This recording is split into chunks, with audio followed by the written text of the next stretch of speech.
ఊరికే అన్నా, ఏదో సరదాగా అన్నాను. సరే, నీకు ఒక జోక్ చెప్తాను, ఓకే? ఒకప్పుడు ఒక హస్బెండ్ అండ్ వైఫ్ ఉన్నారనమాట. అప్పుడు వైఫ్ ఏమో హస్బెండ్ దగ్గరికి వచ్చి, ఏమంటే మీరు కోప్పడినట్టే మీకు ఒక విషయం చెప్తాను అనింది.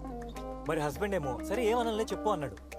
అప్పుడు వైఫ్ ఏమో నేను ప్రెగ్నెంట్ అని చెప్పింది. దానికి హస్బెండ్ చాలా హ్యాపీగా ఫీల్ అయిపోయి దగ్గరికి వెళ్ళి, అరే ఇంత హ్యాపీ న్యూస్ చెప్తే నేను ఎందుకు కోప్పడతాను అన్నాడు. అప్పుడు వైఫ్ ఏమో దానికి, కాదండి ఇదే విషయం నేను పెళ్ళికి ముందు మా అమ్మకి చెప్తే తనేమో నన్ను తిట్టింది అని చెప్పింది.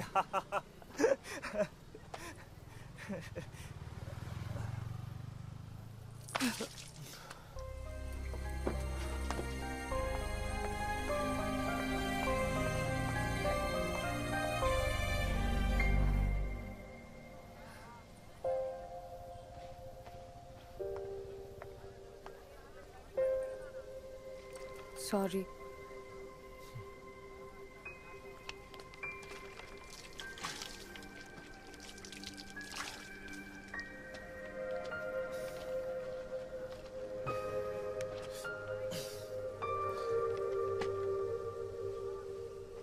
Sorry.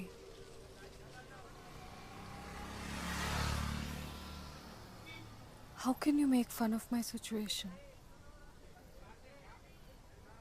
ఐమ్ సారీ, నేను కావాలని అనలేదు.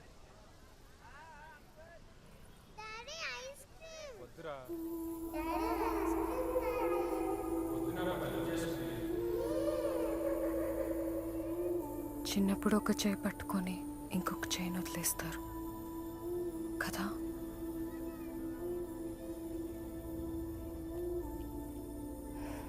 యాక్చువల్లీ ఇంకొక చేత్తో మనకి నచ్చిన వాటినో నచ్చిన వాళ్ళనో పట్టుకోవడానికి ట్రై చేస్తాం. కానీ ఒక ఏజ్ వచ్చేదాకా తెలీదు ఆ రెండు చేతులు కలవాలంటే చాలా కష్టం అని. ఇలా చేశానని తెలిస్తే my parents will never forgive me.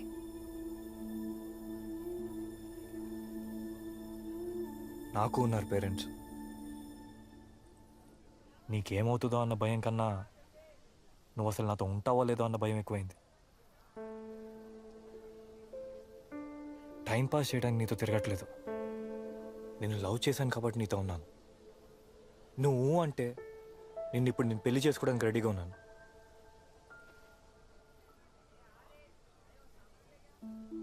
సరే, పెళ్లి చేసుకుందాం. నేను జోక్ చేయట్లేదు, సీరియస్గా చెప్తున్నా. నేను సీరియస్గానే అంటున్నా. పెళ్లి కాకుండా ప్రెగ్నెంట్ అవడం కంటే ఇంట్లో ఒప్పుకోరన్న భయంతో పెళ్లి చేసుకుంది అని అనిపించుకోవడం బెటర్ కదా.